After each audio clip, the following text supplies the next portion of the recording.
Thanks for coming, you guys, to this Year of Wellness event for spring 2016 called Living, Loving, Dying in Games and Virtual Reality. I'd like to introduce our speaker, Marientina Gotsis, who is MFA, is a research assistant professor at the Interactive Media and Game Division at USC School of Cinematic Arts. She has a broad background in arts, design, and engineering with special interests in medicine, public health, and health behavior. She and her team have developed several innovative applications using games for health, behavior, change in topics such as child development, wellness, obesity, nutrition, exercise, autism, PTSD, rehabilitation, and eye disease.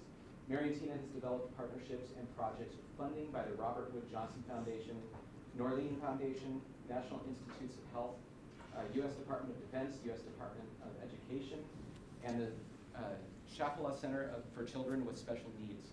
Formerly the Media Lab Manager for the Interactive Media Division, Marientina managed technology infrastructure and contributed to several research projects funded by Electronic Arts, Intel, Microsoft, and Nokia. She has taught at USC, School of Cinematic Arts, School of Social Work, Brodsky School of Fine Arts, Northeastern Illinois University, Columbia College Chicago, and Harold Washington College, and she has consulted for small businesses and not-for-profits. Marientina has 18 years of experience as a designer and technologist. She received a BFA in photography, film, electronic media, and an MFA in electronic visualization from the Electronic Visualization Laboratory at the University of Illinois at Chicago. So everyone, please give a warm welcome to Marientina Gotsis. All right, this might be a little awkward, so I'm not a trained person to hold a mic. So if you can't hear me at some point, just let me know. Welcome, thank you for coming. It's a beautiful day today on your campus. I'm really pleased to be here. So I direct the Creative Media and Behavioral Health Center at USC, which is an organized research unit between the cinema school and the medical school. However, we work with all departments, schools at the university and other universities nationally and internationally. So that what we do is design and evaluate what we call interventions. And these are interventions that use interactive entertainment at the intersection of public health, neuroscience, and medicine. That could be educational interventions, it could be therapeutic interventions, it could be things for awareness, or it could be new assessment tools. We also design and conduct studies from pilots to clinical trials. So we develop a lot of different types of interventions, and we're not technology focused per se, we're problem focused. And these are various initiatives that we have that overlap across multiple projects that we have. So healthy brain architecture, sports and exercise for wellness, social and sensory motor play therapy, games for health, storytelling for mHealth, and imagining the future of healthcare. And you can find more information about that on our website. But interactive entertainment broadly means everything from card games to digital games to virtual reality. So, as I said, we're not necessarily technology focused or discipline focused. And what we do is also not entirely screen focused. So what I like to say is that I'm experience focused, and I take a lifespan approach to the work that I pursue. And I'm interested in content that is developmentally appropriate and also sociologically sensitive. So the right thing for the right place for the right people. And I'm going to forward. So when I give talks about my work, people always ask me how I got into this line of work. And I don't have a single answer for that. I have been interested in health, psychology, science, and people for as long as I can remember. So if you ask me at the end of the talk how I got into this, you may need to be more specific because each of my projects and interests has a different story behind them. And I will give you some of these stories today. So one of the most interesting stories, I have to say, it happened around 2009. So I was giving a talk about different games that my department had developed, various student and faculty projects. And I was at some scientist think tank somewhere in Chicago, I think, actually, at the time. And I was talking about this game called Darfur is Dying. So one of our students designed this game, which was about genocide. And this was an activist, serious game. Many people doubted her. How can you make a game about genocide? This was 2005, so quite a bit, long time ago. So I have a little bit of a clip of her video explaining it. And so let me play it, and I'll tell you what happened after I showed this. Darfur is Dying is an online game that attempts to put the player in the shoes of one of the 2.5 million refugees who are struggling to survive in the Darfur region of the Sudan.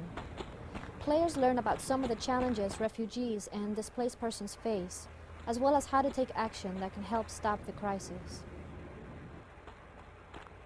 The player leaves the relative secure confines of the camp in order to find water in the desert landscape. It speaks of children who bear the responsibility of foraging for water because their chances of survival are deemed greater if captured by the Sudanese militias, as women are routinely raped while foraging essentials for their families, and men face a high risk of being murdered.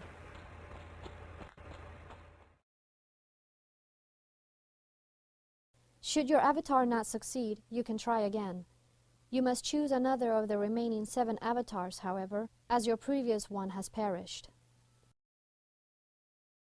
In the camp space, you can view testimonials of other displaced persons now living in shelters alongside your avatar, and you must harvest food and build shelters to sustain the camp, all the while mindful that a threat of an attack on your community by Sudan's militia is ever present.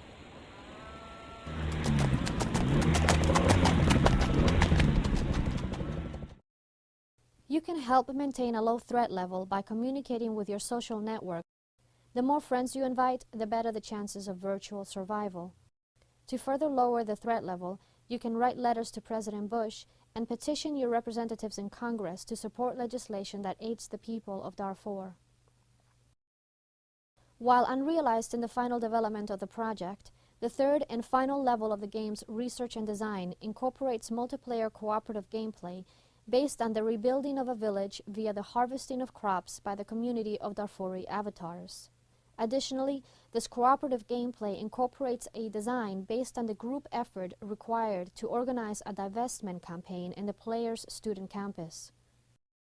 According to server traffic numbers, 1.2 million people played the game within the first year of its launch, and tens of thousands participated in the activist tools woven into the gameplay. For a growing number of people, gaming is a logical medium for rigorous communication and social outcome. With the unique affordances that agency in games makes possible, such as embodied experience and self-realization, together with the affinity that the player community experiences, distances may be shortened both physical and ideological.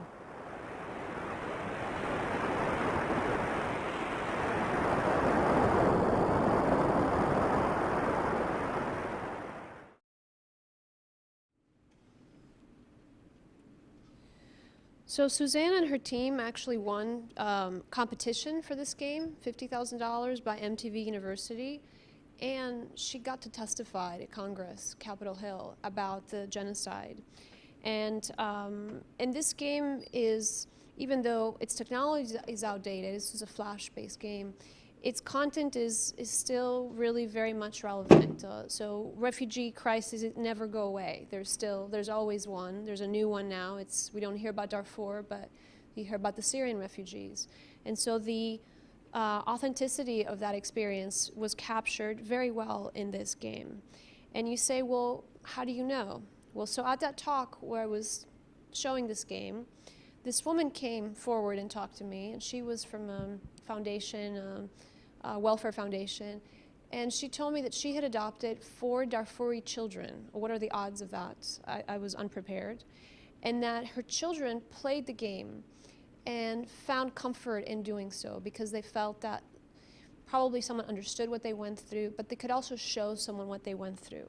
And so there was something about the authenticity of this game through much care and love that Susanna and her team put together in putting this very simple game together that provided psychological healing for these children that were playing it. And this was not her intent, actually, when she developed it. And so this sparked a lot of ideas in my head in terms of how serious games could be used. So at the time, I was there because we were developing a board game, actually, to teach people about the science of early childhood and how that affects lifelong health. And this board game, which we just commercially released, has been one of the most popular things that I've done, and it has no technology whatsoever. It's a board game, because game does not mean actually technology, and that's a struggle that we actually have to communicate what we do as designers. So I'm going to show you a video, just a little clip of this. This project has been used by more than 12,000 people, policymakers, health professionals, parents, college students, prison wardens, and even high school students. A lot of people use it in state welfare and healthcare systems to teach trauma-informed care. And here's a little trailer for it. Having a sturdy foundation is going to make a big difference in a game like this. You're going to get a straw and a pipe cleaner, and you build your brain on that turn with a straw and a pipe cleaner. A toxic stress, you just get a pipe cleaner. You're going to go through and build the brain. What's your goal? Your goal is to build a well-balanced brain. You're trying to make your brain as tall as you possibly can in the first 5 years of life. Then in years 6, 7, and 8, remember, this is a little past the period of plasticity. Toxic stress is going to be a weight, and you have to hang the weight from the highest point on your brain.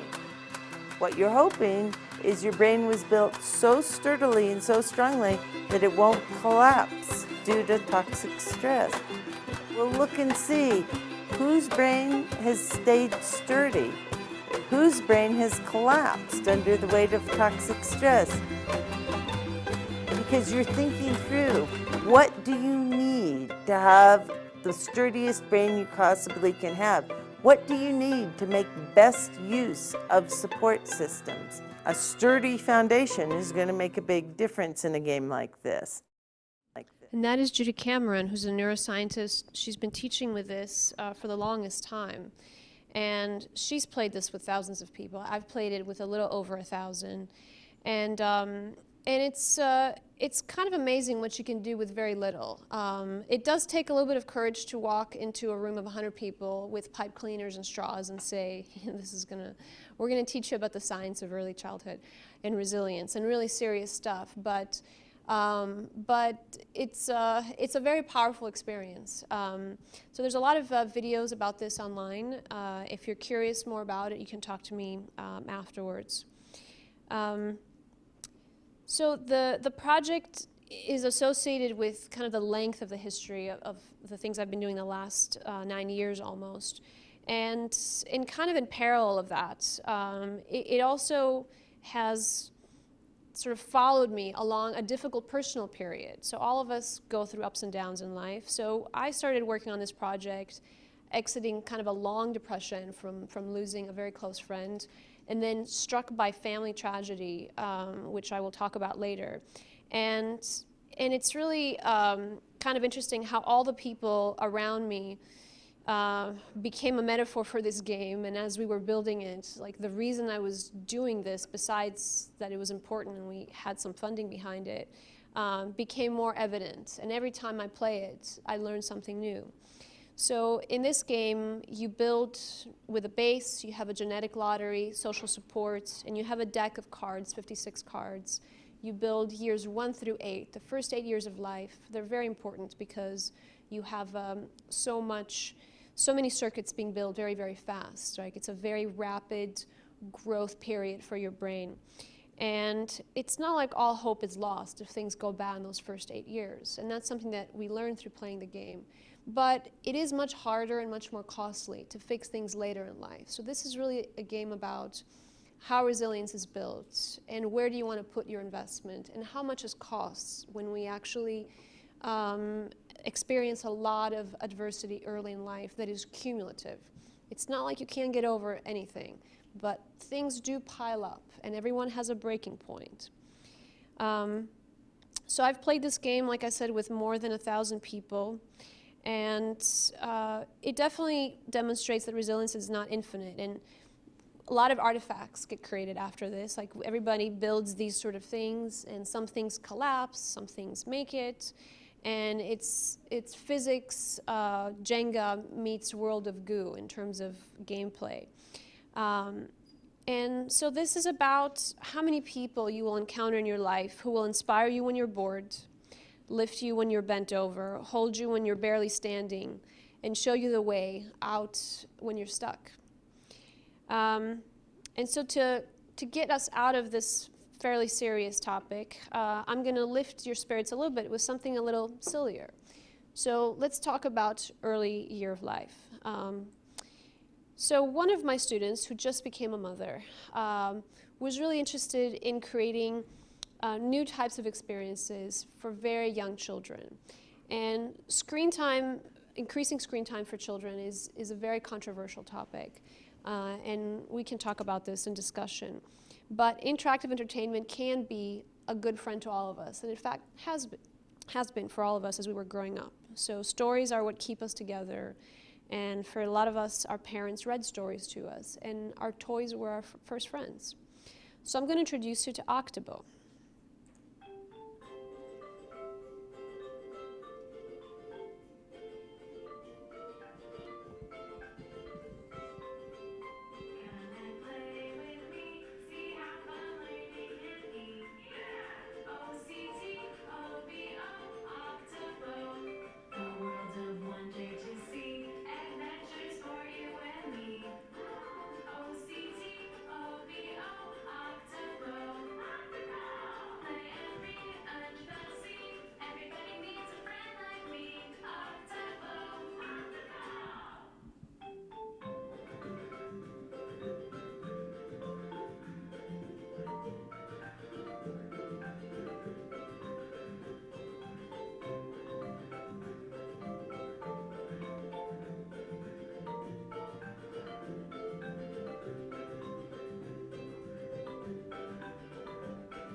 I'm going to stop this before you go insane.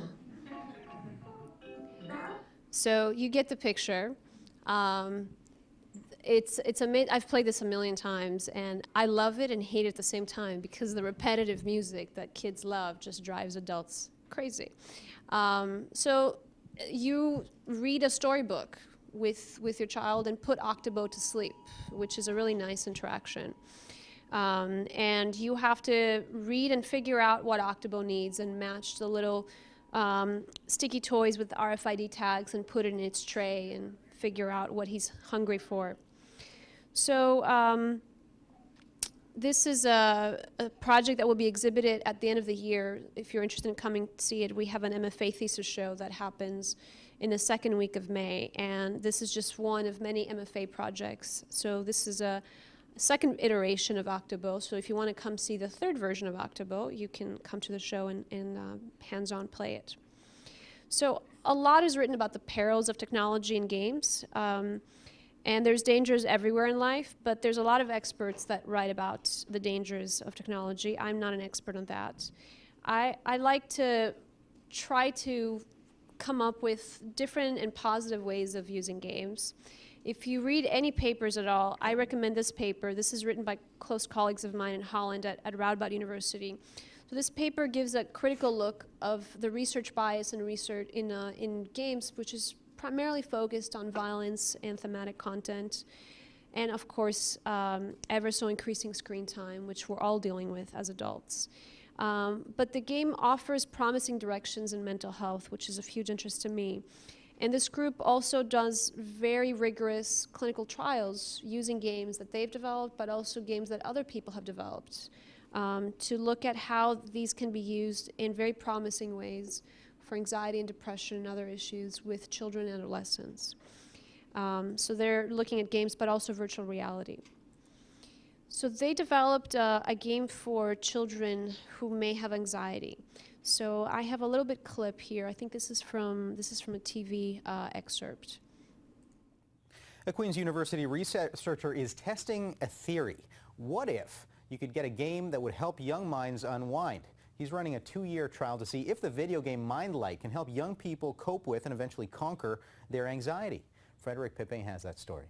You have to pay attention to the face. In the game Mindlight, you play Arthur, you control his movements. The light's back on.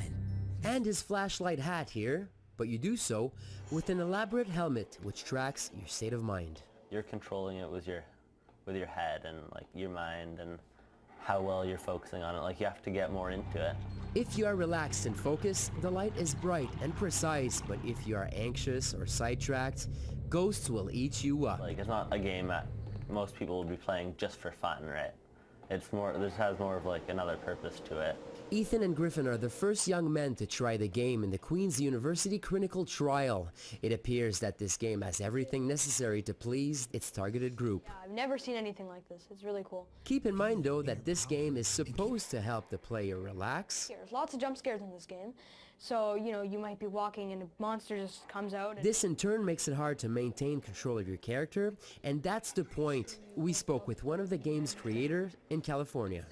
In other words, getting them a little anxious, that they can learn in that context to regulate and dampen that anxiety. The objective here is to help youth develop skills without even realizing it. All kids are playing video games. Literally 97% of kids are playing video games at least a half an hour a day. So we wanted to use those mechanics of engagement, but use them for good, not evil, if you will. Queen's Professor Tom Hollenstein is leading the research project. CHIO recently came out with a figure that said in 3 years there was a 76% increase in the demand for services for anxiety. Anxiety in young people can lead to increased risk of substance abuse, a negative impact on academic achievements, depression, and even suicide. We can give kids skills that they can take with them and then for the rest of their lives. Queen's University isn't the first to test the impact of this game, but they will be the first to use a group of youth who suffers from chronic anxiety.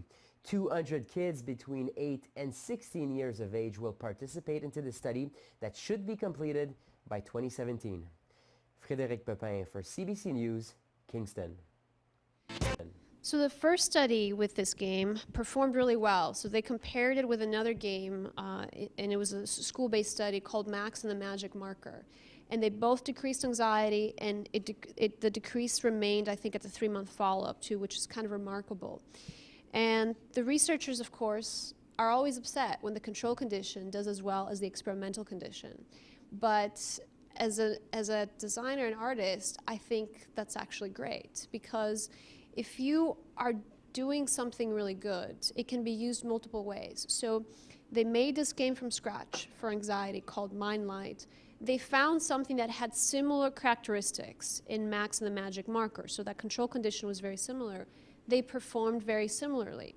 right? So this differentiation of off-the-shelf games versus special use games can be disingenuous, right? And so a lot of times when people come to me and say, let's make something from scratch, which is a very terrifying thing to do, especially when you don't have a lot of money, why not look at what has been done before that could potentially be used? Because there is so much quality investment in a lot of games that exist off the shelf that can be used in really great ways. Why make a mediocre game and then slap on a label that this is for therapy and ask people to use it? As a designer, I find that really problematic, fairly unethical actually. And I know a lot of times we don't have other options, so it's better than nothing. But if we can give people a really nice quality experience, why not actually do that? So let's see what else I have here for you.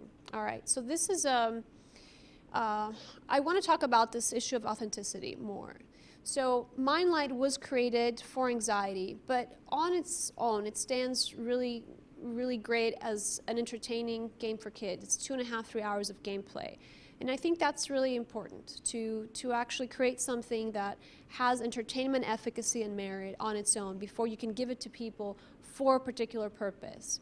And I also don't really like making things for people with special needs. There's something not so great about that. So in the public health sphere, people have been making a lot of things for other people without actually involving them. And this is really now changing. So now, because of the diversity in designers and game makers, the actual diversity of content has really increased. So a lot of games for a very long time have been made for teaching people how to use contraceptives. This is very long history in public health. A lot of entertainment, education focused on that. HIV prevention, healthy relationships, all that sort of stuff. And now comes this gay dating sim called Coming Out on Top, which was created by the community for the community, which is actually fairly groundbreaking because now people are making things about their own experiences as insiders, which has a particular level of authenticity. It creates something that all of us can actually enjoy if we want to, and not wonder if this is what it's like, right? So people who are making things for themselves and about themselves are actually completely involved and have control over their destiny, and that's really powerful. If you're interested in this game, it's at obscurasoft.com, and it is explicit, so don't say I didn't warn you. So in making games for mental health, we have to remind ourselves that teens and young adults don't want another cognitive behavioral therapy program. They're playing all sorts of things out there that have narrative and represent relationships in interesting ways. And even if they're strange, right? So this is Stardew Valley, and it's kind of a terrible game. Not like the game is terrible, but it's about terrible relationships. And so you have these very dysfunctional romantic relationships and really dysfunctional things that happen. But in the forums, you observe exactly how people respond to gameplay and what they think about romantic relationships at all ages, which gives you a really good insider's view on how to deal with that. And for example, if you want to talk to your kids about relationships, you should be going here and seeing how they think about stuff, and then talk to them about something that's relevant, using perhaps their gameplay as an example. And so with regard to dealing with rejection, there's a lot of that in here, and people deal with it pathologically or healthily depending on what's going on with them. But the struggle is that most mental health professionals don't have time to actually learn about what's out there. And so they don't have the literacy that is required for them to talk to their patients about these issues and to ask them very simple things like, what is your favorite movie? What is your favorite game? What is your favorite book? They don't ask about media use. And that's not really good because we regulate our feelings, we regulate how we feel, and we try to learn sometimes to change how we think by consuming entertainment media. That is the purpose of entertainment for a very long time. So I lecture all over the US to a lot of mental health professionals about these issues. But my investment is on new media makers. So hopefully that includes a lot of you, to actually invent and participate media that represents your own present and actually your future. So I still get a lot of inspiration from activist games. So I talked about Darfur is Dying. One of our MFA grads, Alejandro Canmadrid, is making a mixtape equivalent of games. I don't have a video of that. You can come to the thesis show and actually use it. But in the middle of working on his thesis, he released this app, which is called Pinata. So Alejandro is Hispanic. He was really outraged by a lot of things that were being said during the campaign. And so his only way to fight back was to release this app. It's silly and powerful at the same time.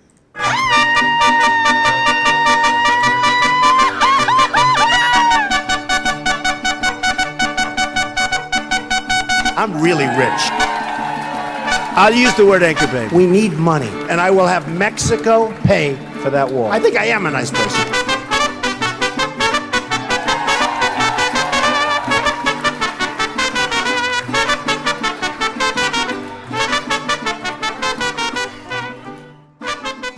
I played it. I downloaded it. It was really fun. I mean, there's just nothing unfun about hitting a piñata with your finger. And so I could talk about this for quite some time, but I really loved this interesting way that, you know, someone could just push back in the simplest way, because everyone can make an app. Not everyone can make a AAA game title, but you can certainly make this. And so there's just some small, economical, efficient ways to make your point as an artist. And I think this is one of the best sort of one-liner things that I've seen in some time. So I encourage you to use whatever means you have to push back into the world, because you should do that while you're young. It's hard to do that when you get older.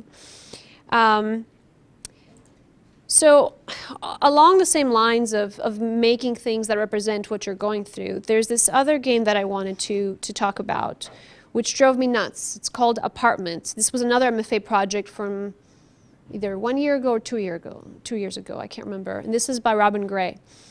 And let me play the trailer for this.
So when I first played this, I totally hated it.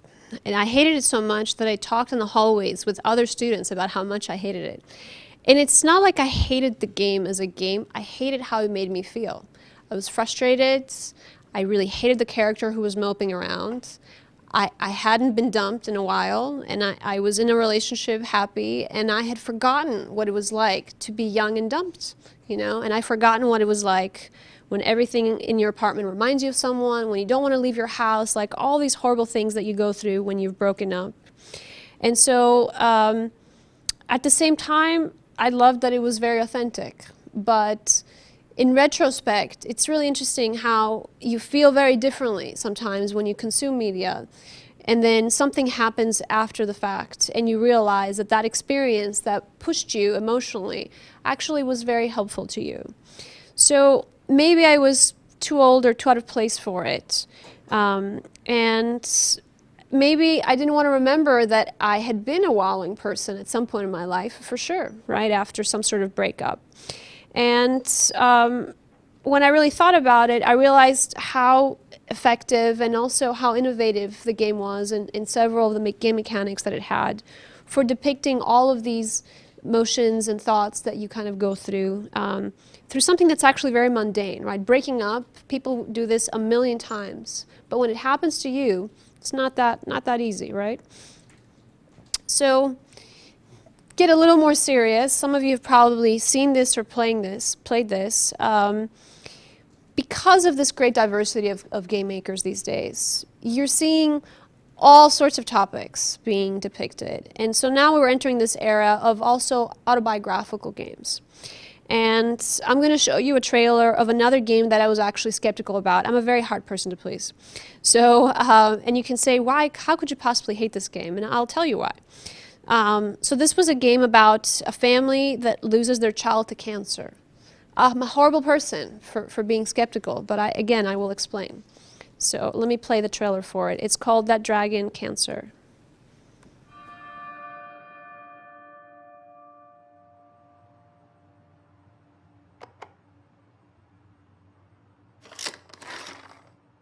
Farmer Bill plays building blocks with the cows.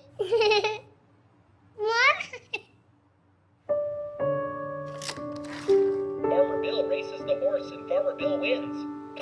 My shoes were untied.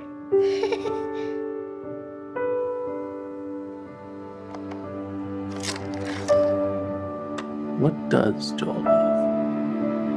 Wawa. In cups, bathtubs, and the warm wet tongues and the cool fur of Das. And maybe the sweet mois of daily affection.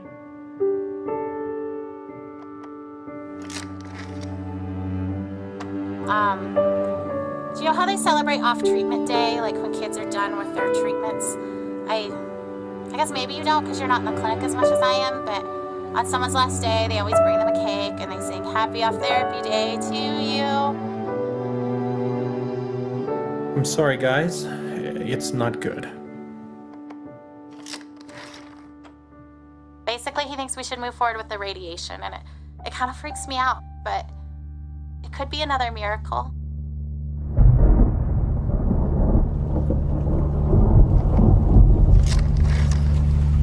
There's a story in the Bible where Jesus and his disciples are on a boat. And a furious storm hits the sea, and everyone thinks they're gonna die. Where do you think Jesus is? He's asleep in the back of the boat.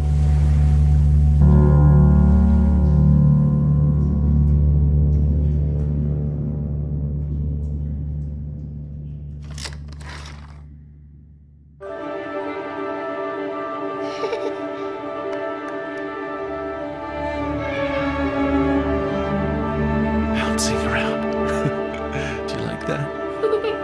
Oh, I love your giggle.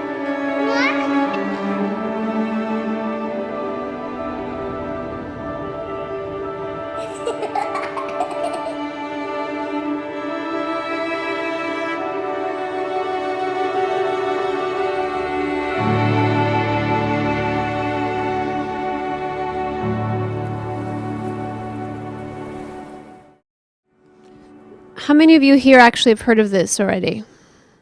Okay, have you played it? You've played it? Okay.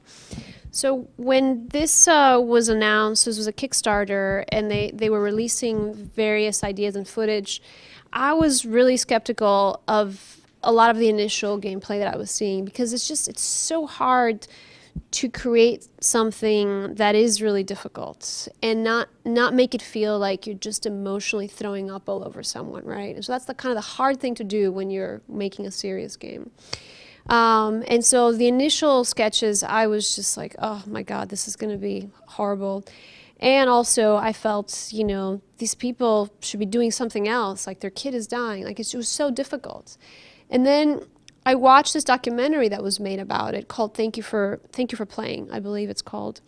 And while watching that, and it would follow the family that was making it throughout the entire period, I realized why these people were making this, because it's not like when I've been going through something difficult, I didn't want to make something, but I didn't want to necessarily share it with anyone, right?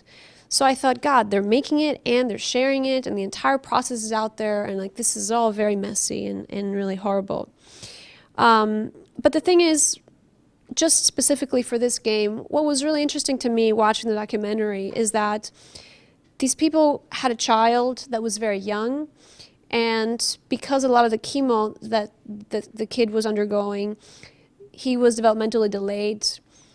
They never really got to meet their kid, right? Their kid lived longer than initially expected, and it's a beautiful, wonderful, exuberant child, but it never grew up, literally, for many reasons. And so in this space, they were making an identity for their child that they never got to meet. And that was kind of amazing. I mean, everything else about it was obviously tragic, but this was a space that was not just a memorial for a child, but it was also creating an identity for the child that they would really, truly never get to meet because he died so young. So this eventually made a lot of sense to me. So there's very subtle ways, this is not a subtle way, that game, to kind of teach you how to deal with very difficult things. So how many of you here have played Journey? A few of you. Would you be surprised if I told you that Journey is being used as a tool for treating mild to moderate depression? Would that make sense to you? I don't know how much you know about depression. So it's a beautiful game. At minimum, when you're depressed, beauty is very therapeutic. That's just 101, okay? But what's interesting in this game is that you're in solitude, but you encounter people. It's multiplayer, but you don't have verbal communication with them. You do things with them for a very long time or a very short time. People disappear. Maybe the network connection dropped. Maybe they had to go to lunch. Maybe they had to go to class. Maybe they don't like you. You'll never find out. So this is a very subtle way to deal with rejection sensitivity, which is a key feature in depression, certain kinds of depression. And so there's all these little ingredients in the game. So it's the beauty, the solitude, dealing with rejection, trying to make sense of like a lot of unexplained stuff, which can really, really help you learn how to regulate these small insults to how you feel, but also expand your cognitive flexibility. And there's no verbal communication, which is also really kind of wonderful. And there's cooperation, there's playfulness, you're doing stuff, and there's these small moments of grief and loss that are not catastrophic. They're just very little, but there's many of them and they could be incremental. So I had a little bit of gameplay here to show you from someone who was playing it online that I thought was lovely. I love watching videos where people are talking out loud as they're thinking. So let me find the point of it that I like. 12:30. I think it's somewhere around there. Of that nature, I feel like to give it its due worth, to appreciate it fully, I really want to take a kind of calm approach. And I hope you can enjoy and appreciate that as well. I hope it brings you a better sense of the game, a better journey through Journey. Is that a different person or is that the same guy? I've acquired more jump ability. Perhaps I could boost myself somewhere higher.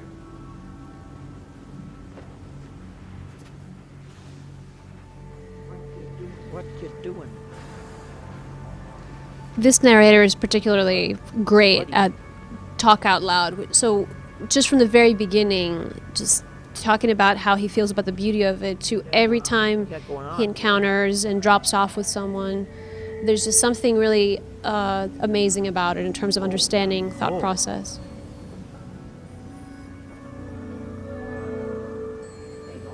Hey, don't. Whoa, whoa, whoa, whoa, whoa.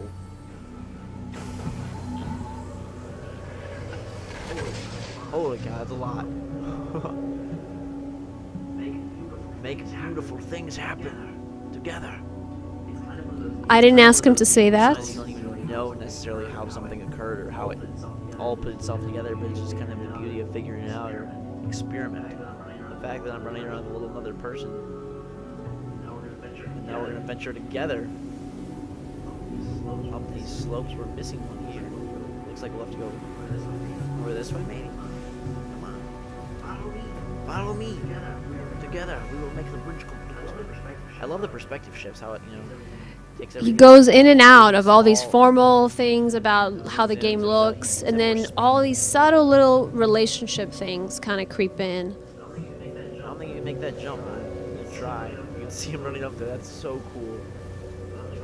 But I'm gonna go over here and see if I can finish up our bridge. You can see how I'm using up my jump. I can get it back. Touch it.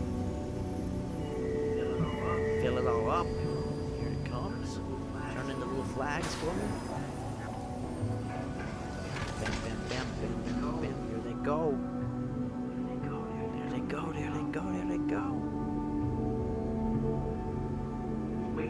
He's waiting. Look, he's there in the cutscene. Oh my god. I love it, and I can't find where I found it's on YouTube, but I can't find it.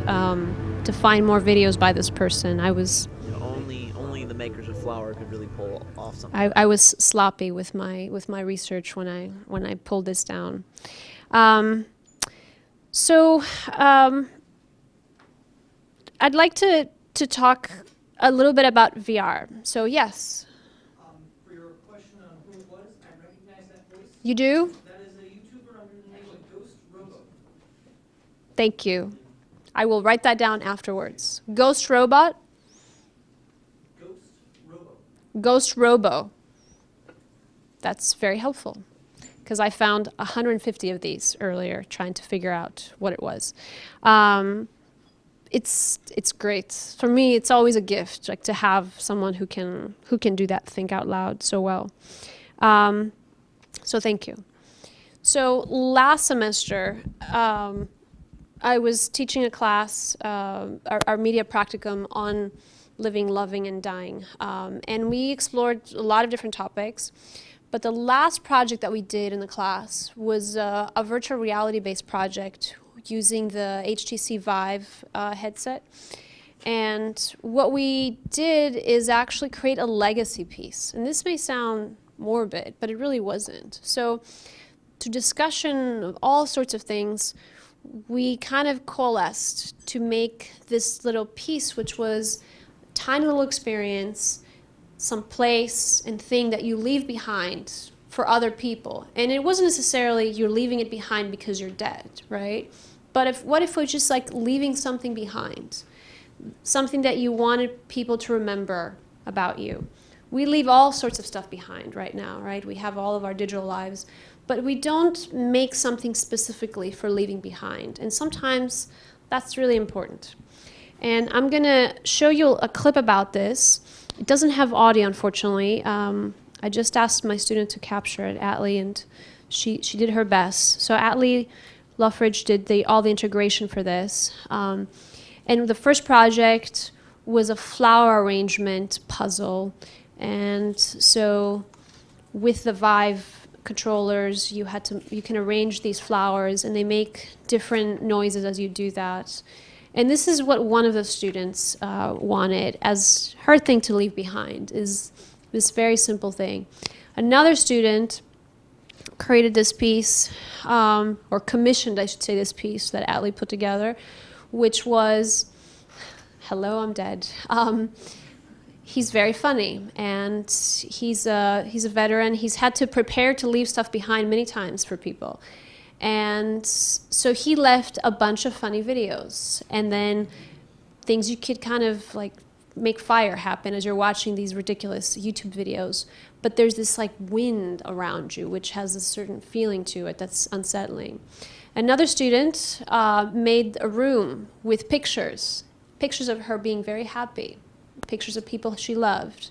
And then she wanted you to be able to leave messages to her on the whiteboard. But of course, we had a bug that became a feature, which was you could actually write anywhere in the room. And so people didn't just write on the whiteboard, they wrote everywhere, which was really nice. And you could visit again and see what other people had left there. And that was pretty cool. And you could go from one person's space to the other. So someone is leaving a message here. Let's see. Laura. All right. Let me forward this. The drawing part was very fun.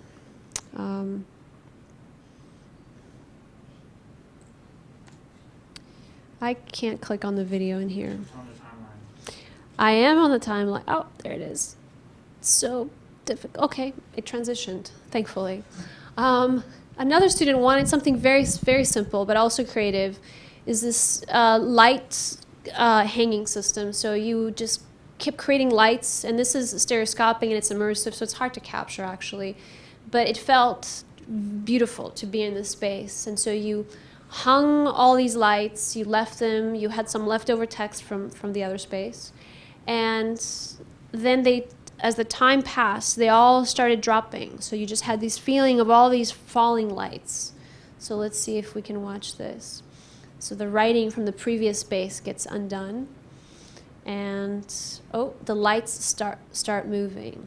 And you can lay down on the floor and just like have all the lights fall on you, which feels really cool. And there's something very relaxing about it. So she made a spa experience for other people. And the last one, don't let me down. Okay, let's see. It's trying.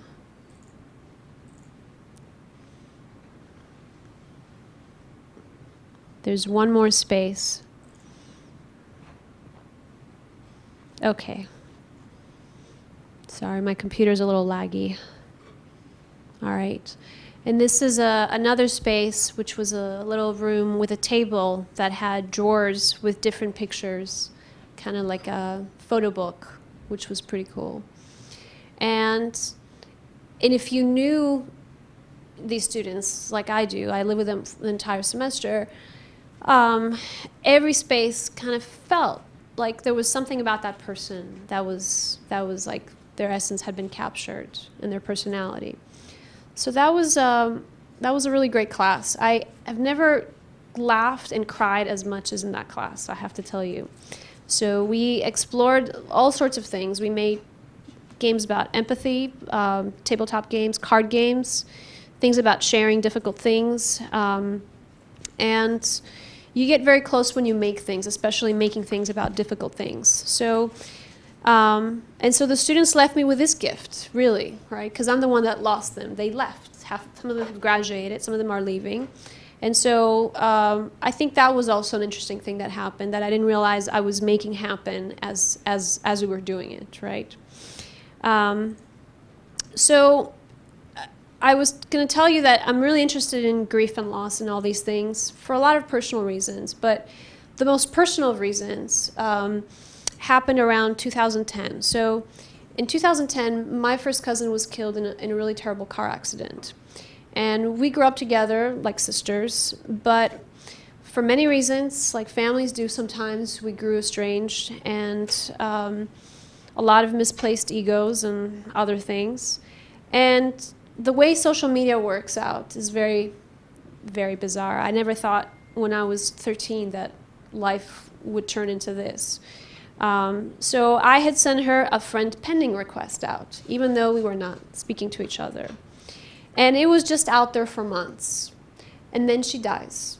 And to have this request pending, right, for the person that you really love, who you can no longer talk to ever again, was really very difficult. And on top of it, when she passed, I had to go on her friend list, contact as many people as I could, as quickly as I could, before Facebook actually blocked me from spamming people, so that people could find other people to tell them and show up for the funeral across the country. We're from Greece, and every family member was in a different city, and so it was a crazy situation. And so Facebook both was helpful and also unhelpful, right? All these things happening in parallel. And a few years later, so maybe it was last year, after I had learned to deal with this, friend request that would never materialize, her account was hacked, and I was friended by a hacker who then spammed all the people who hadn't been accepted. And all of a sudden, I found myself like an interloper in her Facebook profile, right? Which is that's like a strange violation you don't really think about, right? It's like visiting someone's room after they're dead and they didn't want you there. It's just a very strange feeling. And we've figured out how to deal with that. But the most important thing that I learned through that is that when I made it finally into her profile, I saw all these pictures of her happy. And I thought it would be really horrible. I would feel horrible about that because her life was cut short. She was 34 years old. But there's something much less tragic about a life that is well lived and is cut short than a life that is cut short and is not well lived.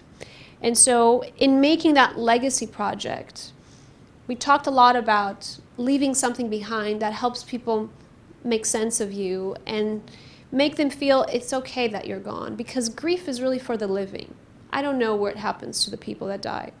But the rest of us are left wondering, right? And most of the time, people are wondering, was that person happy?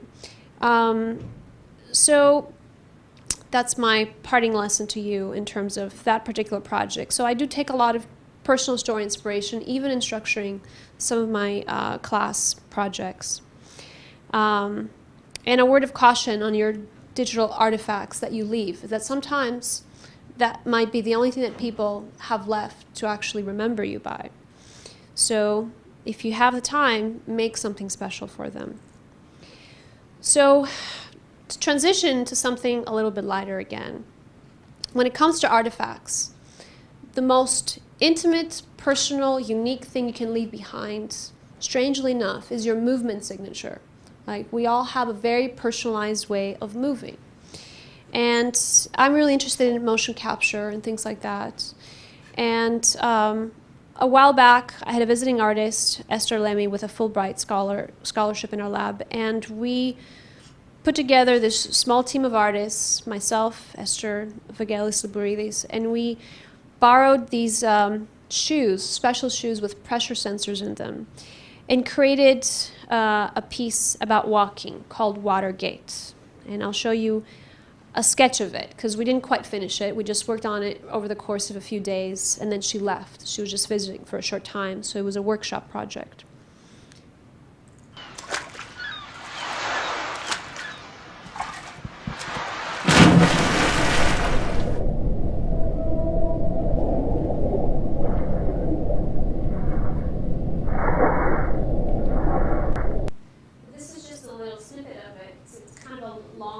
Original video where when you're walking initially on shore and then you get deeper and deeper into water and then you can transition into deep water and then you hear whales.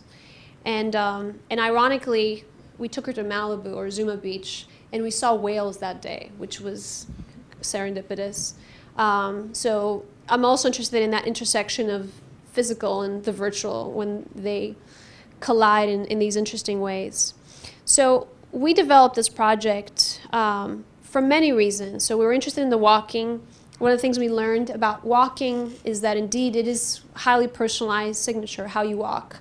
And because people are asymmetrical, the first few minutes that you walk, we had to personalize the movement, so profile the movement, to calibrate so people don't think that there's something wrong with the speakers, you know, on one side or the other. It's like, it's not the speakers, it's how you walk. You're not walking straight, you just don't know it.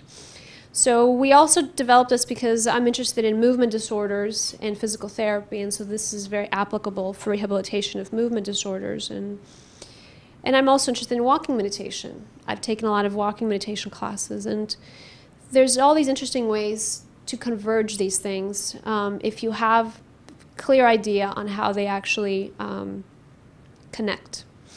So I'd like to leave you with this. I have a few more videos, but we can enter discussion, and I can show you those videos if we do have time. So life doesn't make perfect logical sense, right? But this, for some reason, makes sense to me. So this is a quote by affective neuroscientist Jaak Pansep. And Jaak says that mental health ultimately means that an individual, through rich, emotion-affirming encounters with living, has integrated his or her life in such a way that the emergent self-structures, mind, deeply affective, can steer a satisfying cognitive course through future emotional jungles of lived lives. It's a very long quote, especially for a neuroscientist. He's like the Flaubert, I think, of neuroscience. And when I create things with my students and with my collaborators and people that I work with, I'm always really interested in that thing highlighted in green. Like, how do you make that rich emotion affirming encounter? And interactive entertainment is such a powerful way to actually do that. Games, VR, with technology, without technology, you can structure these experiences that help people feel something, that helps them make sense of their lives, right? That's really what he's trying to say here. So with that, I'm going to stop here. We're at 60 minutes, and I can take questions, or I have a couple more things I could show if you wanted to. Okay, great. So if you do have a question, I'm going to come over to you with the microphone. And remember, this is not for amplification, but only for recording. So does anyone have any comments or questions that they'd like to pose to Marientina? Or reflections on what you've seen?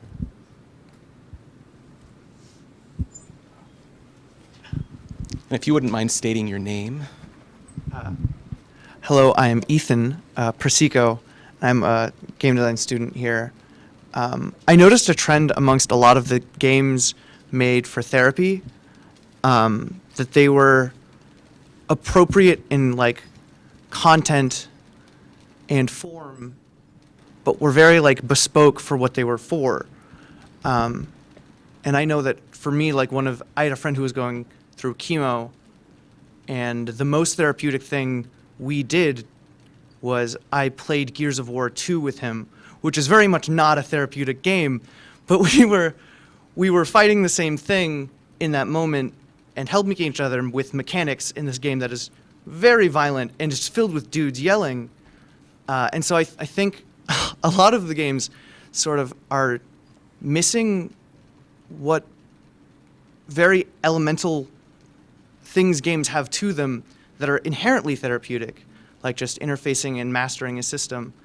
Like the game where it was teaching children to be less anxious, I didn't see something that would feel like system mastery, like something like being in a game of Ikaruga and learning how to dodge the bullets. I don't see how it would be more therapeutic than that. And that is, I think, technologically more accessible. So I don't know, I guess I'm just sort of meditating on, is making these games bespoke for specific use cases more beneficial than just making something that has a universal core that resonates with everybody?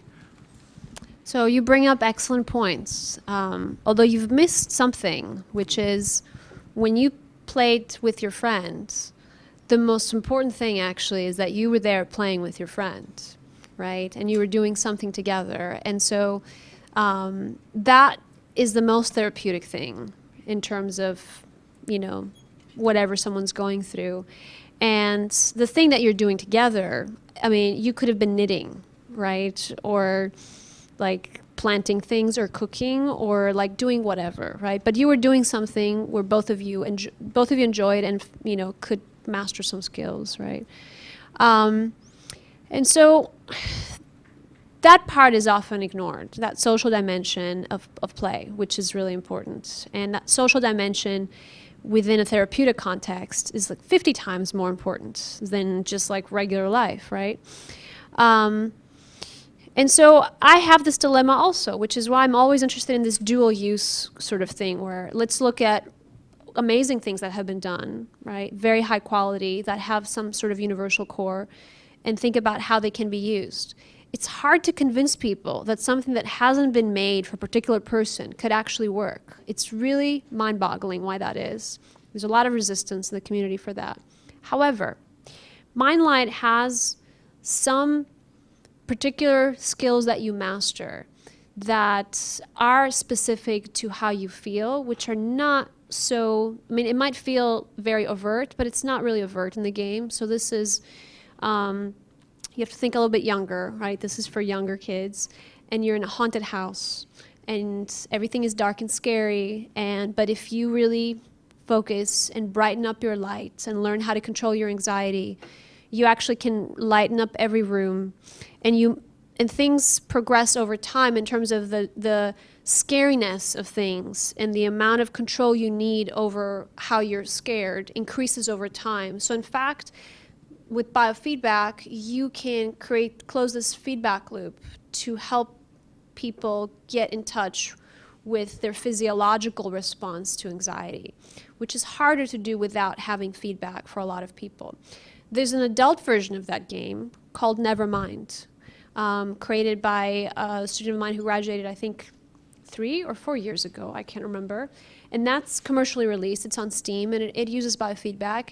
It's a horror, gore type of game, definitely much more adult, right? And it's like puzzle-based, puzzle meets first-person shooter kind of style. But that was created for general use, but it actually also has applications in anxiety. We've tested that in 2 studies. And so the difficulty primarily is really production value, right? When people in a health context are creating stuff, they generally don't have the same amount of money and creative people as a studio, even if it's an indie studio. And so we have this like separation of things made for entertainment and things made for therapy, and that is changing. And so I'm trying to change that with my students, but the culture of health is, you know, not so accepting. Younger health professionals and business people have a very different mindset than people who are more set in their ways in terms of how things can be used. Yes? Hold on. You have one more question? I remember I can't remember exactly when, but I was like 12, 13, was reading, I think, National Geographic or a scientific magazine of some sort, and they were talking about the use of virtual reality as a sort of sedative. They were mentioning, you know, surgery and dentistry for burn victims and such, as the idea was that they would use virtual reality to occupy the mind, and as a means of keeping it unaware of the painful life-saving surgery involved, because there were a few test things I saw, and then I never heard of it again. So I'm not sure exactly how much there was to it. There's a lot to it, and I'm doing some consulting work in this area, so I can't give you huge details about it. But what I can tell you in terms of the evidence is that virtual reality is very effective for pain management. If the content is desirable by the participant, so they have to enjoy what's in it to be properly distracted. You have to go one step above thinking about the distraction. Distraction at its base level is possible because if you're doing something that's very engaging, it occupies such a huge part of the processing of the brain, and your brain cannot multitask across a lot of things, so you can forget about pain if you're really involved in a particular task, right? Or if you're really taking over people's senses. And VR takes over the ocular vestibular system of the brain, which is very powerful, like your sense of balance, and you're in stereoscopy. So there's a lot for your brain to make sense. So for a short period of time, it's definitely very easy to distract someone. Long term, for chronic pain, the promise that VR has, which a lot of people in pain management are really interested in, is that for some people, pain does not go away. It's a constant thing. And therefore, what you have to learn to do so that you don't get really depressed or just lose hope completely, is that you have to learn to actually integrate the pain, not distract yourself, but make that the new normal and basically accept it and train your brain to not treat it as such a hostile thing. Because imagine if you had some sort of pain that was constant, absolutely constant, and there was just no way to not have it. It's really hard to distract yourself from that. So there's just new therapies for trying to actually integrate that so that it doesn't interfere so much with your daily living. So you'll be hearing a lot more about that in VR in the next few years. It's a very promising area for both short-term procedures and chronic pain.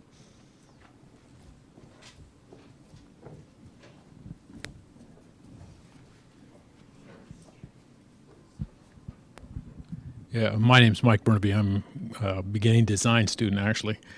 I'm curious about how, for therapeutic games, how do you go about in the design process setting up the rule set, setting up the parameters that the game's going to be played in? I mean, if you're making a fun game, you could kind of do it on the fly. I mean, if you're doing chess, they're all done, right? You just get the book and you know what the game's all about.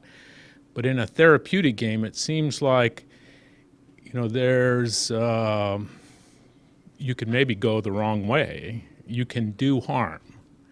So how do you design it? What's the process for setting up the parameters of the game? That's an excellent question. So first of all games should be fun. If they're not pleasurable, they're not very useful, right? They're definitely not promising for therapy. But when you're doing something for a particular purpose, you have to base it on theory and evidence. So for example, if you're working on something for depression, there are like so many different kinds of depression, and people express depression in different ways.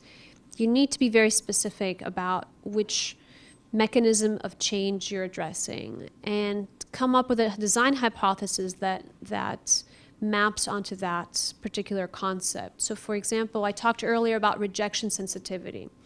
And so exposure therapy is something that has been shown to be very effective for a lot of psychological issues. And so a slow, controlled exposure to the thing that troubles you in a safe, secure environment can help you deal with that over time. So if rejection sensitivity is a really huge issue, you have to learn how to deal with that. So you could think about many different ways to set up a game that exposes you to rejection.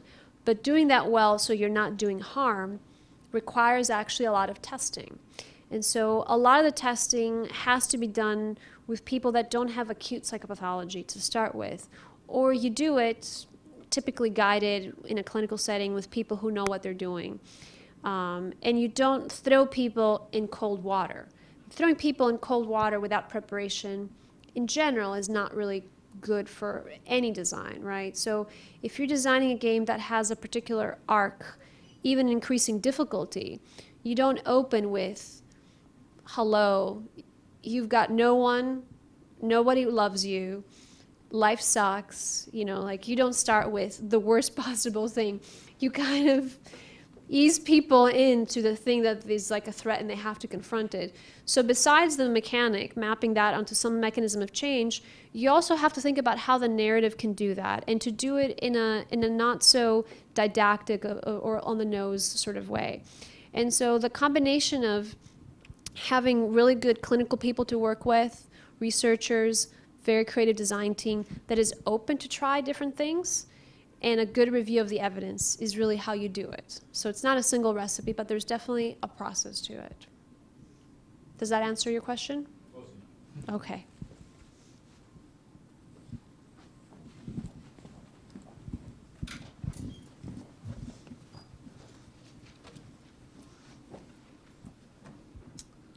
Hi. Last year, my sister was going through a single-year master's degree, and she was going through a very hard time in her life.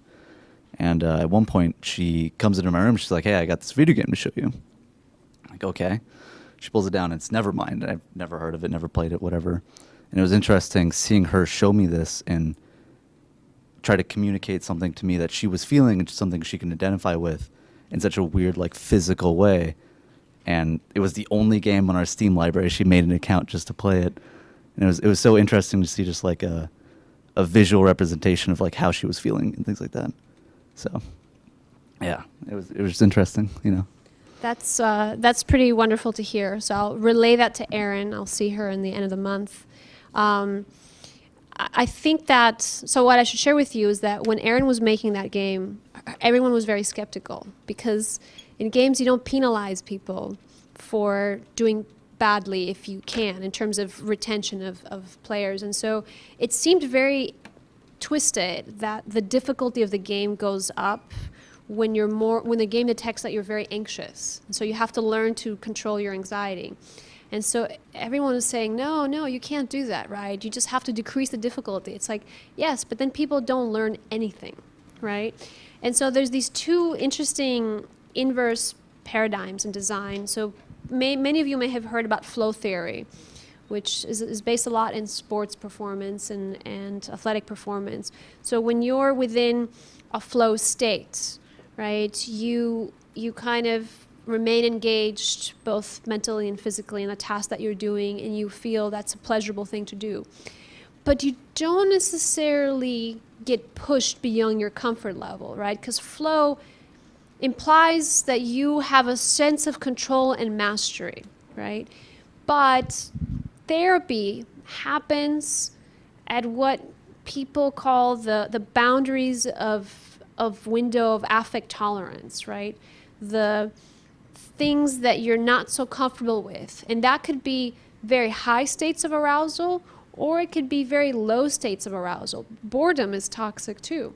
For some people, teaching them how to downregulate and tolerate nothingness is actually very, very difficult, right?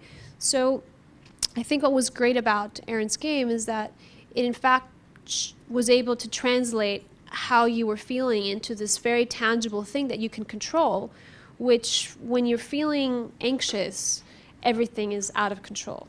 And so it's just this very minor thing that you can maybe now learn to control. And she shared it with you, which is also very therapeutic. And so that's pretty cool to hear. Any other questions or comments? Yes.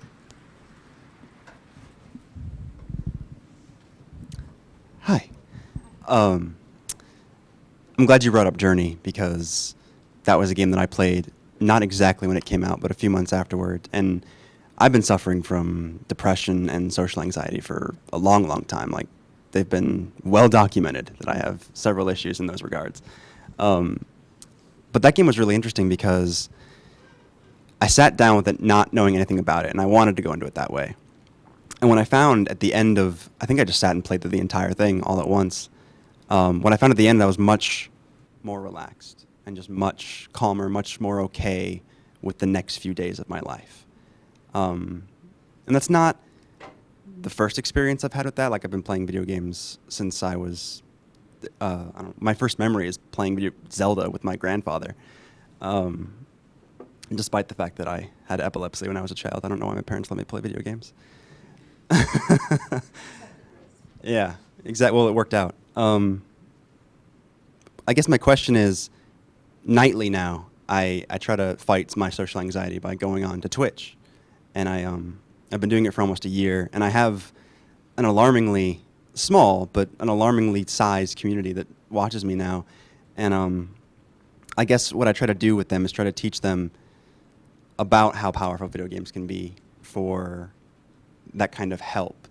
I guess my question is, what is the best way for me to help them come to the same conclusions that I have with these things, because I didn't start it as this way to invite people to share their problems with me, but because of the way I run the show, I guess, people feel really invited to tell me about their problems. And so now it's become much more of like a support group than just a show. So I just want to ask you, how can I best help them by teaching them this on, a short period of time? So I've been teaching for a long time. I'm not a clinical therapist, but an art teacher gets to learn a lot about their students very fast. And I started teaching relatively young. I was like, I don't know, I think 21 years old, and I was teaching college. And what I learned is that to be a good teacher, you have to let go of most of your control, right? All you're doing is steering people, and you don't realize that, but you said, how do you teach people to do certain things? You have to let them discover things at their own pace, because ethically, since you don't know these people, you're not in a clinical setting, you can't really push them really hard. And so you're already doing the most that you could do to help. You're there, you're sharing your struggles, and they're learning from you through modeling. But the most important thing that you could do when you're a person who shares something difficult is that you kind of share not just the horrible things, but also the good things and how you get up from things. So the small battles, the big battles, but the whole battle, right? And also the beautiful sunset and sunrise. Because sometimes support communities become epicenters of only negativity. And there's definitely a need for a place to be able to do that. But sometimes you can magnify that, right, by not showing the entire spectrum of emotional experience that people can have. So as a person that is actively trying to deal with your anxiety and all your other issues, I think that showing that there's ups and downs, and that there's normalcy actually in ups and downs, and that things are survivable with the support of other people, is pretty much the best you can do. And I don't really have more advice on that without being very controversial, because I've had some experience with the forums myself. But most of the time when you're not feeling well, things feel very black and white. So tolerating a lot of shades of gray is really what you can teach people to do by showing them how you experience all those ups and downs and their variances. So good luck to you. And would you mind sharing your Twitch channel name? No? Sure, I will. That would be twitch.tv/cheesyplaysgames. All right, I think we have time for maybe one more question, if there are any.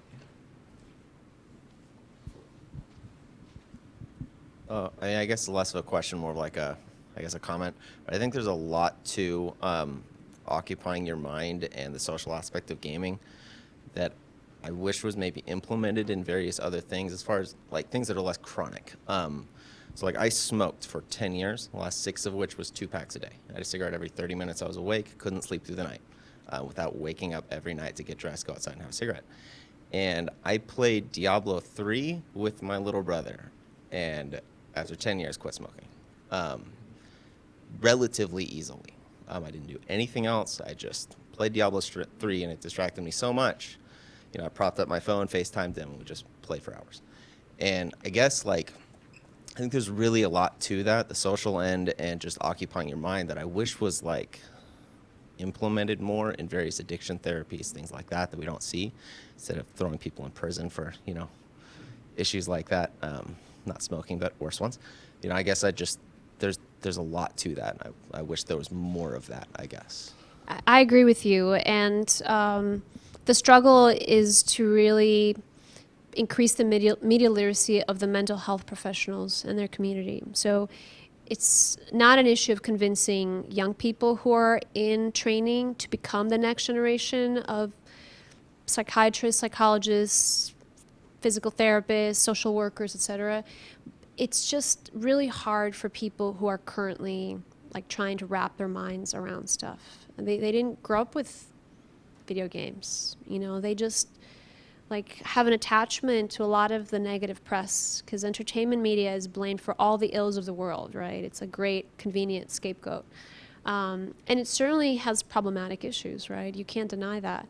But it's an opportunity, right? So if you went in for cognitive behavioral therapy or something else as a smoker, you would have been given either drugs to kind of deal with that, like to extinguish the craving or whatever, or exercises to, in fact, not necessarily occupy your mind, but to replace activities, like train your mind to think about something else or to actually actively do something else.